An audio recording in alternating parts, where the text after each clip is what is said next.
আসসালামু আলাইকুম viewers, welcome to my channel. আজকে আমি আপনাদের সামনে হাজির হয়েছি নানু রুটি বানানোর অত্যন্ত সহজ একটি রেসিপি নিয়ে। যারা বাসায় নানু রুটি বানাতে ইচ্ছুক কিন্তু কোনো না কোনো কারণে প্রত্যেকবার নানু রুটিটা পারফেক্টলি হয় না, তো তাদের জন্য আজকের এই রেসিপি।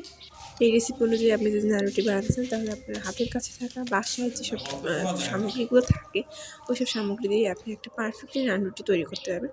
তো এর জন্য আমাদের প্রথমে একটি বলে 2 কাপ পরিমাণ ময়দা অ্যাড করতে হবে। 2 কাপ পরিমাণ ময়দা, এই যে দেখুন আমি এখানে 2 কাপ পরিমাণ ময়দা নিয়ে নিচ্ছি। ময়দাটা অ্যাড করার পর এর সাথে আমাদের হাফ কাপ পরিমাণ চিনি অ্যাড করতে হবে। এবার আমি হাফ কাপ পরিমাণ চিনি নিয়ে দেবো। এই যে দেখুন এখানে আমি হাফ কাপ পরিমাণ চিনি নিয়ে নিয়েছি।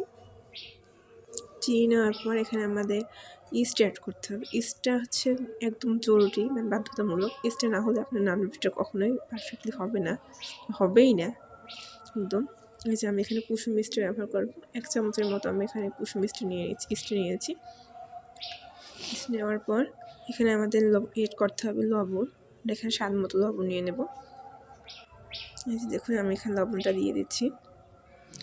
লবণ দেওয়ার পর আমাদের এগুলোকে ভালোভাবে মিক্স করতে হবে। তো আমি এখানে কিছুক্ষণ চামচ দিয়ে নাড়াচাড়া করব।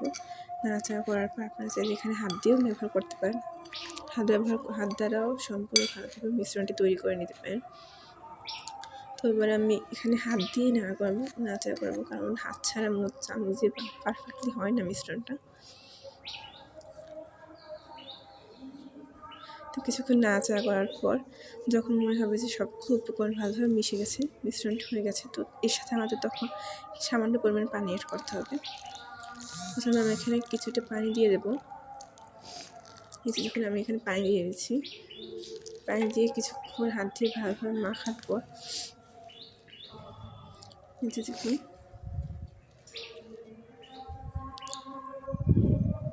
এই যে দেখুন এখানে আমার পানি কিছুটা কম হয়েছে, দেখেই বোঝা যাচ্ছে যে পানির পরিমাণ কিছুটা কম হয়েছে। তো আমাদের এখানে আরও কিছু পানি অ্যাড করতে হবে। আমরা এখানে সামান্য পরিমাণ পানি অ্যাড করে দেবো। আর হ্যাঁ, এখানে আমি একটা উপকরণ দেখাইনি, সেটা হচ্ছে আমি এখানে সয়াবিন তেল অ্যাড করেছি। তো আপনি এখানে ঘিও অ্যাড করতে পারেন, ঘি বা তেল একটা অ্যাড করলেই হলো। তারপরে মিশ্রণটি ভালোভাবে মেখে বলের মতো করে, আমার মিশ্রণটি এখানে হয়ে গেছে যেহেতু, তাই আমরা এটাকে এখন ঢেকে রাখবো। আপনি এখানে যে কোনো ঢাকনা দিয়ে ঢেকে রাখতে পারেন। একটা ঢাকনা দিয়ে ঢেকে রাখতে হবে। তো আমরা এখানে একটা প্লেট দিয়ে ঢেকে রাখবো।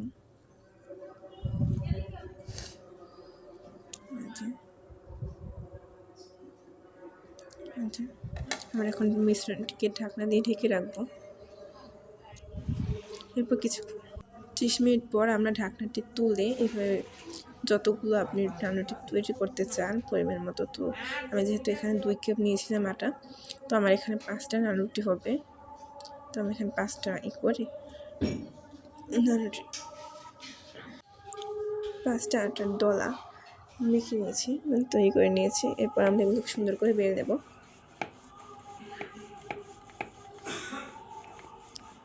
তো যে যার মতো বেলে নিতে পারেন।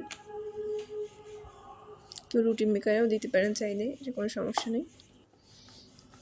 আমার রুটিগুলো যেহেতু ঠিক মতো সাইজের হয় না, কি ভুল হয় না, এটা কোনো ম্যাটার না। যে যেভাবে পারেন করে নেবেন, এটা সম্পূর্ণ আপনার নিজের ব্যাপার। এই যে দেখুন আমার রুটিগুলো মেলা শেষ।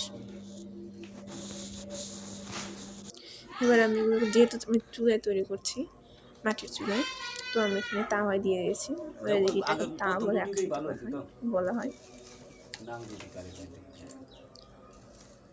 এই যে দেখুন এটা কিছুক্ষণ পর, আপনারা যদি মাটির চুলায় তৈরি করেন তো এভাবে কিছুক্ষণ পর পর উল্টে দেবে। আর যদি ফ্রাই প্যানে করে থাকে তাহলে বারবার এত ওঠানোর দরকার নেই, 2-3 বার খুব পাশ ফেরালেই হবে। কি করতে চাস তুই? আচ্ছা দেখুন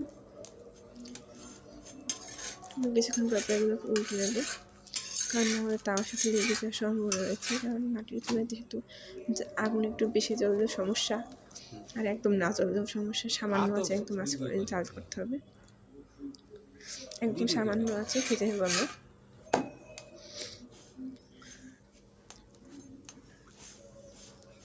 আস্তে আস্তে সামান্য আছে আমরা সবগুলো রুটি ভেজে নেব।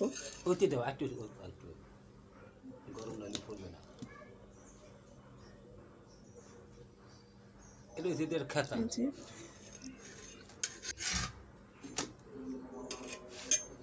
এটি গেছিল রাং রুটি কারে কয় আর একটু বড় হইলে করে এটি ঠিক হতো।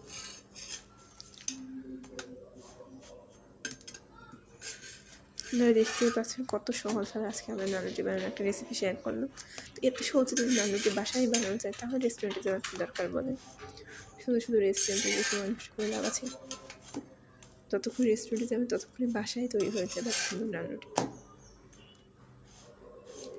হাতে বাধ্যবাধকতা হয়ে যে চুলায় রান্না করতে পারবেন না বা মাটির চুলায় হবে না, শুধু ফ্রাই প্যানেই হবে এমন কোনো বাধ্যবাধকতা নেই। কারণ আমি এখানে সম্পূর্ণ আপনাদের সাথে চুলায় মাটির চুলায় নানরুটি বানানোর একটা রেসিপি শেয়ার করেছি।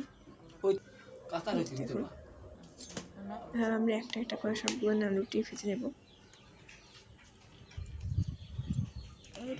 এর ভিডিও তো হবে যেহেতু মাটির চুলা ধোয়া, এই যে দেখেন এটার সাইজ কিন্তু আমি আসলে এসে প্লেটে রেখেছিলাম, তো প্লেটে আর কি প্লেটের সাথে লেগে গিয়েছিল, এই জন্য আর কি সাইজটা একটু বাঁকা তারা হয়ে গেছে। এটা কোনো ম্যাটার না, যে যার মতো রাখতে পারি। আমাদের নানরুটি হলেই হলো। আপনারা চাইলে রুটি গোল না হলে বাটি দিয়ে বা বাটির মুখ দিয়ে কেটেও নিতে পারেন। তো এই ছিল আজকে আমাদের রেসিপি। ভালো লাগলে অবশ্যই লাইক কমেন্ট করবেন। আল্লাহ হাফিজ, সবাই ভালো থাকবেন।